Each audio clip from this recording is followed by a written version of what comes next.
1,000 years of history under one roof. The National Archives, a treasure house of secrets. The records of extraordinary times and people. These files are this nation's story, our shared past.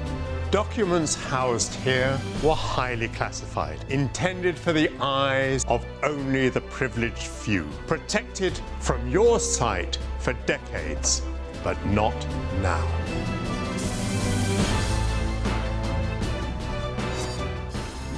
I've been granted special access to files once kept hush-hush.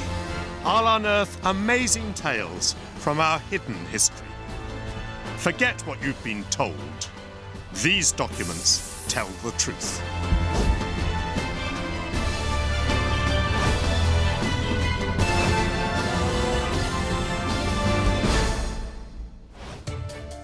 Coming up in this program, Crime and Punishment, infamous murderers, and the hangman who put hundreds of them to death. For a good clean execution, you must have his height and his weight. Otherwise, if you get a man, say 16 stone, when you give him an 8-foot drop, you pull his head off. The art of detection and the science of fingerprinting. How Scotland Yard pioneered forensics. I am your suspect. What do I need to do to clear my name? You know what they say, big hands, I don't big know what they say. fingerprints.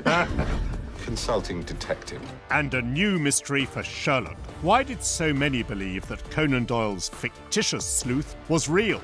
I get letters addressed to him. I get letters asking for his autograph. Get letters addressed to his rather stupid friend, Watson. The ultimate punishment for crime is death. These once secret files contain details of thousands of those crimes, how they were planned and perpetrated. But the punishment was no secret. In centuries gone by, it was out in the open for all to see and even enjoy. Imagine that I am a condemned man on my way to my public execution. There's a good chance that my journey would begin here, at the site of the old Newgate prison, now the Old Bailey. Driver, take me to my fate. Here in London, when the use of capital punishment was at its height, the condemned were transported to the gallows on a horse-drawn cart, to the delight of the watching crowds. Throngs of people cheering, jeering, hurling rotten food. And no wonder they were happy, for an execution day was often declared a public holiday. The taverns along the route would be packed for the procession. In the slang of the time, I was going west. I was due to do the Tyburn jig. In other words, I was going to be hanged. Public executions may have generated a carnival atmosphere, but they had a darker purpose: to instill fear in the crowd and to deter them from committing crime. I'm headed for Tyburn. Can I give you a lift? Oh, I think so, thank you. And in the 17th and 18th centuries, those crimes could be petty by our standards, but still attract the ultimate punishment. At the end of the Tudor period, there were 50 capital crimes. By the end of the Regency period, there were over 200. So you could be executed for shoplifting, housebreaking, theft. You could even be executed for walking disguised. That was enough to hang you. At one stage, it was even a capital offence to be seen in the company of gypsies. And the courts decreed that the resulting sentence be carried out in full public glare. That was one of the strongest points of the punishment. The state wanted you to be humiliated. You spent 20, 30 minutes thrashing at the end of the rope with your legs kicking, and the crowd saw this, and they might just think, that could be me. At Tyburn, next to what's now Marble Arch, the hangman let the prisoners say their last farewells before leading them to the triple tree. This triangular apparatus could hang up to 24 convicts at a time. Do we know exactly where the gallows was? We don't know with absolute certainty, but this is the most likely spot. It is extraordinary, isn't it? This tiny monument actually represents tens of thousands of people, Yes. who perished here. Most of whom died a terrible, excruciating death, with crowds of people watching or saying perhaps the silent prayer. So how did hanging go from being a spectator event to the taboo that it is now? For that, I need to reach into more recent archives from 1955. Millions are asking, is it civilized to kill by law? Does it really act as a deterrent? This was the law of the centuries gone by. Should it remain the law of the 20th? I've unearthed one document revealing details of an execution that helped to change Britain's attitude to capital punishment. It's the case of the last woman to be hanged in this country, Ruth Ellis. These files from 1955 are the gory bureaucratic detail that accompanies a judicial execution. Name of prisoner Ruth Ellis, prisoner number, age 28 years. The Ellis case became controversial, not least because of her circumstances. Abused as a child, she'd led a chaotic life and been involved in a series of disastrous relationships. She shot her wealthy racing driver boyfriend, David Blakely, after he'd been unfaithful and violent towards her, allegedly punching her so hard in the stomach that she lost her unborn baby.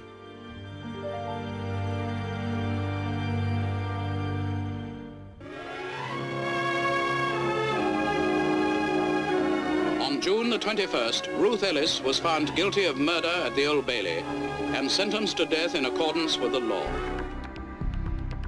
In the days leading up to her execution, there was a public campaign for clemency. Petitions attracted 50,000 signatures. And these files describe the last-minute efforts made behind the scenes. The prison governess picks up the story of a call that she took on the morning of the execution. I received a telephone call from a Miss or Mrs. Holmes, who stated that she was private secretary to Major Lloyd George, who was the Home Secretary. She said that a stay of execution was on its way in the case of Ruth Ellis. This caused some delay, and in view of the unsatisfactory source of the message, and after consultation, it was decided to carry on with the execution. This was done, and the execution took place at 9:01 a.m. instead of 9 a.m. as arranged.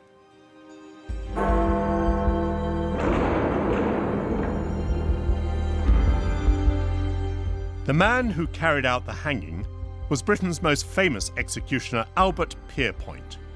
During his long career, he killed more than 400 people, his record being 17 in a single day. See, every person has to have a... In this 1983 interview, he explained the methods that he employed for a successful kill. For a good, clean execution, you must have his age, his height and his weight. Otherwise, if you get a man, say, 16 stone, which it does happen, and you give him 8-foot drop, you pull his head off. The files reveal, in macabre detail, his careful preparations for the Ellis execution. Height 5'2", build spare, weighing 103 pounds. Character of the prisoner's neck thin. Now, Pierpoint would have used that data in order to make a calculation about what length of rope was necessary to kill Ruth Ellis. A length of the drop as determined before the execution, 8'4". Length of the drop as measured after the execution, 8'6". So the calculations had been perfectly made. And they had to be, because each hanging was subject to an official review, like this one. Has Pierpoint performed his duty satisfactorily? Yes. Was his general demeanour satisfactory during the period that he was in the prison? Yes. Cause of death? Fracture dislocation between second and third cervical vertebrae and clean break of the spinal cord at that level. Ruth Ellis would have died a quick death. Mr. Albert Pierpoint could have gone home that day satisfied. He'd done exactly what was required of him, and his performance review was good. The execution of Ruth Ellis caused widespread disquiet and strengthened the campaign to abolish capital punishment. That didn't happen for another decade, but during that time, no other woman suffered her fate. There was quite a high degree of public sympathy for her, and I think part of that was people could empathise with her, they could identify with this love story gone wrong. She was actually found at the scene of the crime with a gun in her hand, I think. Yes, yeah. So was there considerable public shock when the sentence was carried out? Yes, there was shock, and there were people gathered outside the prison. Some people reportedly sort of dropped to their knees at around the time that she would have been hanged. Do you think, in terms of the history of the death penalty, the Ruth Ellis case is very significant? I think it would be too straightforward to say because of Ruth Ellis it became more likely that the death penalty would be abolished. But in a sort of wider context, Ruth Ellis's case can be seen as one of those really important ones. What of Albert Pierpoint?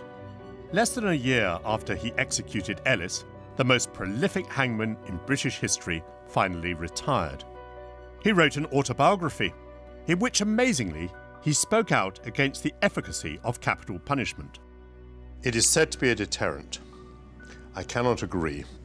All the men and women whom I have faced at that final moment convince me that in what I have done, I have not prevented a single murder. If Ellis had committed her crime in 1965, not 1955, she'd probably have lived. By then, Parliament had begun moves to abolish the ultimate sentence. But for her, that change came a decade too late. Shortly before she was hanged, Ruth Ellis wrote to the parents of David, the boyfriend that she had murdered. She said, "We were very much in love with one another. Unfortunately, one woman in his life wasn't enough for David. I have forgiven him. I wish I could have found it in my heart to have forgiven him while he was alive. I shall die loving David. You should feel content that his death has been repaid. Goodbye, Ruth Ellis."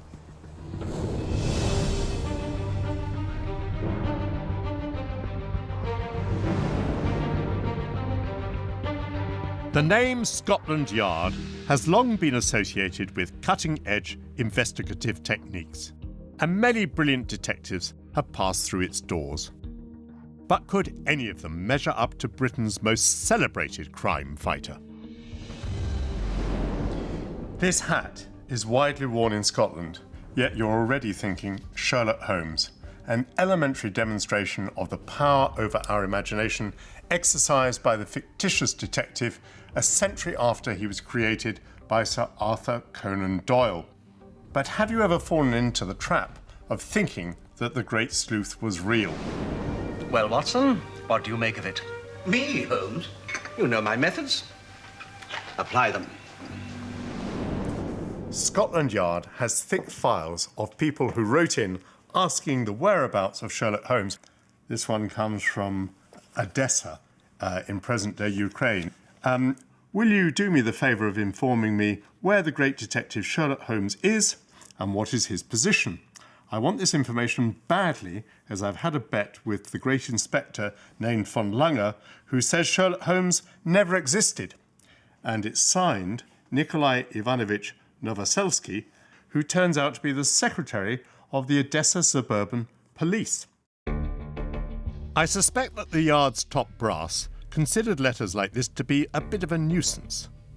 Still, they were courteous enough to reply to each one. Sir, with reference to your letter of the 16th ultimo, I am directed by the Commissioner of Police of the Metropolis to acquaint you that Sherlock Holmes is not a real person, but a character in fiction. I am, sir, your obedient servant, and it's signed by the chief clerk. Given that Sherlock Holmes often showed up the Metropolitan Police to be plodders, I feel there's a certain tight-lipped sourness about this reply. Holmes was, of course, entirely the product of Arthur Conan Doyle's imagination. The stories, published in instalments from 1887, became instant classics, and the central character an instant hero. Well, he caught on almost immediately. Within a year of his first appearance, letters started coming in to the editor of the Strand magazine asking if, in fact, Sherlock Holmes really existed. And the editor had a standard reply where he said, "I cannot confirm whether it be aye or nay, but let us hope so." Why do you think people might have thought that this detective was real? Partly to do with the brilliance of Conan Doyle's writing, of course, and also the illustrations which accompanied the stories gave a focus for their imagination. And Doyle also included so many factual details into the stories, you know, real locations and also real people he mentions in passing. And so you're getting Doyle putting a real person with Holmes, and so the reality rubs off on the character. At the height of Sherlock's popularity, fact and fiction became blurred in many people's minds, and the confusion continued for years, as his creator, Conan Doyle, recalled. Well, the curious thing is how many people there are in the world who are perfectly convinced that he is a living human being. I get letters addressed to him. I get letters asking for his autograph. Get letters addressed to his rather stupid friend, Watson. I've even had ladies writing to say that they'd be very glad to act as his housekeeper. Despite Holmes's popularity, Conan Doyle began to tire of him, so he decided on extreme literary action. He upset his mother by saying, "In the last story, I shall be killing Holmes." And when he died, such was the effect on the populace at the time that men in the city wore black armbands in respect for the death of this great detective character. Another sign that he was treated as though he was a real person. Someone wrote to Conan Doyle, a lady wrote to Conan Doyle after the death of Holmes in The Final Problem, and said, "Mr. Doyle, you brute." 9 million quid for what? The pressure from fans persuaded the author to bring his character back to life. And more than a century on, he's still with us. But it's all computer-generated, electronic codes, electronic ciphering methods. Today, the Victorian sleuth has been reinvented as a 21st century action hero. Whatever was stolen, he wants it back. This detective is 125 years old. Even his creator tried to kill him off.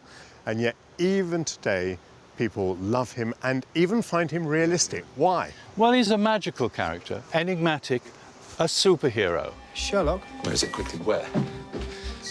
Here, it's in 221 Baker Street. And of course there is the wonderful friendship between Holmes and Watson, which appeals to many.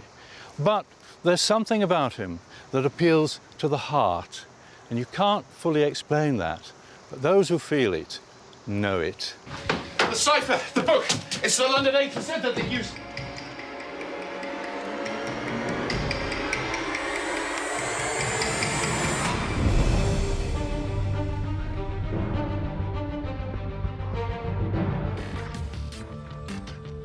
Today, when the police arrive at a crime scene, their first task is to seal the area so that forensic officers can do their work. But the validity of forensic evidence wasn't always accepted by the British criminal justice system. A breakthrough came at the start of the 20th century with a trial that transformed the investigation of crime. Nowadays, we take it for granted that on everything that we touch with our fingers, we will leave our prints, and that because those marks are unique, we can be identified from them. But at one time, that science had to be pioneered, tested, and proven to public satisfaction. That happened in a court of law. I'm looking at court papers on the double murder of a Mr. and Mrs. Farrow in 1905. two men attempted to rob their South London shop late at night. When the couple resisted, they were brutally killed and their money stolen from a cash box. The prime suspects were Alfred and Albert Stratton, but witnesses couldn't identify the brothers as they'd been wearing these very masks. So the prosecution turned to the revolutionary science of fingerprints in an effort to convict them. The jury, sceptical of newfangled ideas, would need convincing.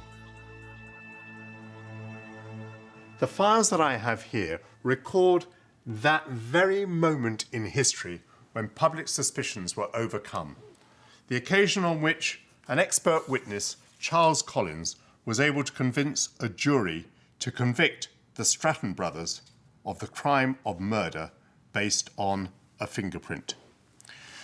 Charles Collins says, "There was a mark of a digit on the side of the inner case of the cash box. I have since photographically enlarged the mark and produced the result marked X. On the 3rd of April, I went to Greenwich Police Station and there took an imprint of the right thumb of the prisoner, Alfred Stratton, which I produced marked Y. On exhibits X and Z, I have marked with red ink 11 points of identity, and I have numbered them respectively 1 to 11. I am of the opinion, on the doctrine of chances, that the odds are 100,000 million to 1 against the imprint on the cash box shown being any other than that of the right thumb of Alfred Stratton, the accused." The power of the numbers was overwhelming, and it took the jury just 2 hours to convict. The brothers were to be hanged.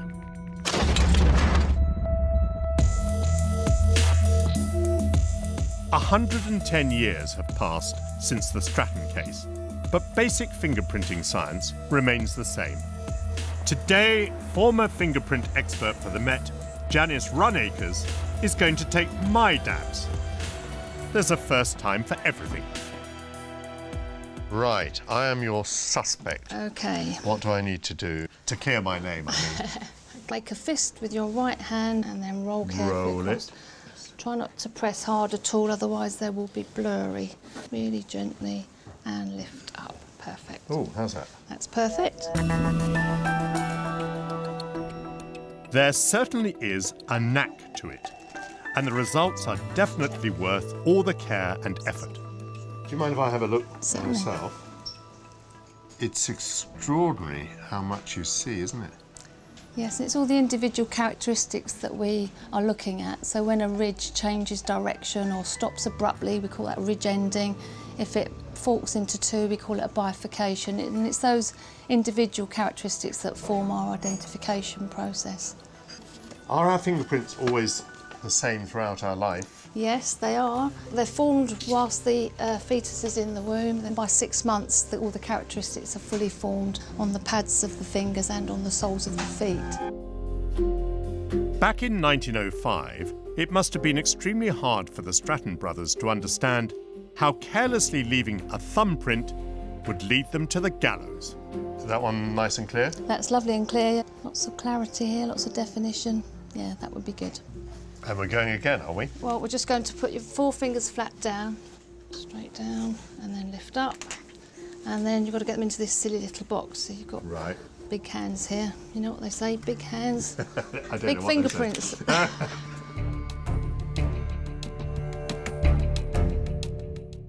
The use of fingerprint evidence to solve the Stratton case is rightly celebrated inside Scotland Yard's museum. But it was the use of forensics in another trial just 5 years later that cemented the Yard's reputation for pioneering detection techniques. It was the notorious case of Dr. Hawley Crippen.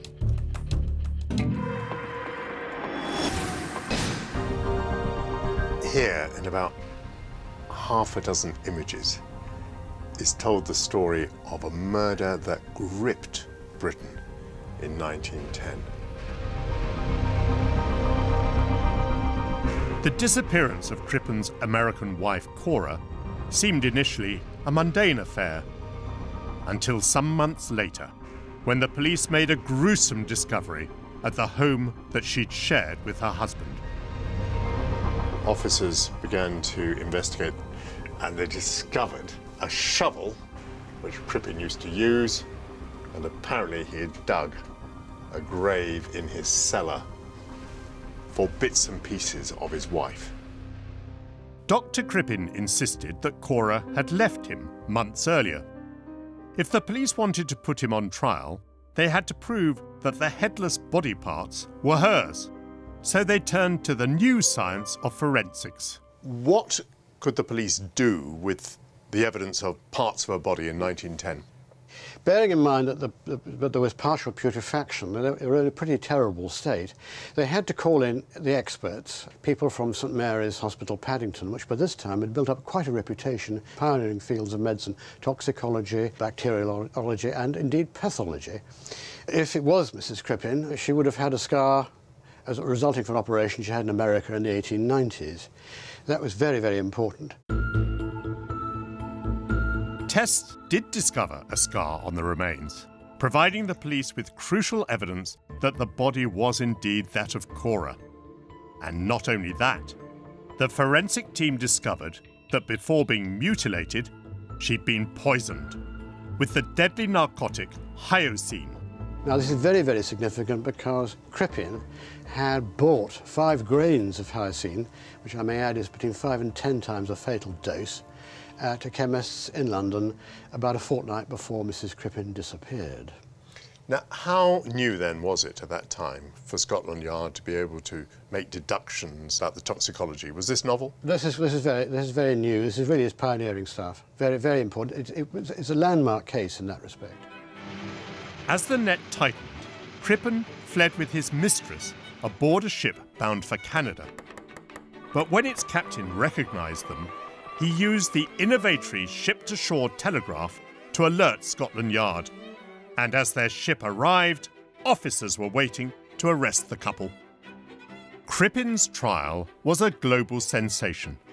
And thanks to the forensic evidence, the jury found him guilty of murdering his wife after just 27 minutes deliberation. Dr Crippen was hanged in Pentonville jail. And the use in this case of toxicology, forensics and the telegraph strengthened the view around the world that the Yard always got its man. And yet, as with all good detective stories, there's a twist. Remember how the police were so confident that the remains found in Crippen's cellar were those of his missing wife? Well, it turns out that that confidence may have been misplaced. In 2010, exactly 100 years after Cora's death, American researchers carried out new tests, this time using much more modern DNA techniques. Their controversial conclusion: the remains were not Mrs. Crippen's, and they may even have been those of a man.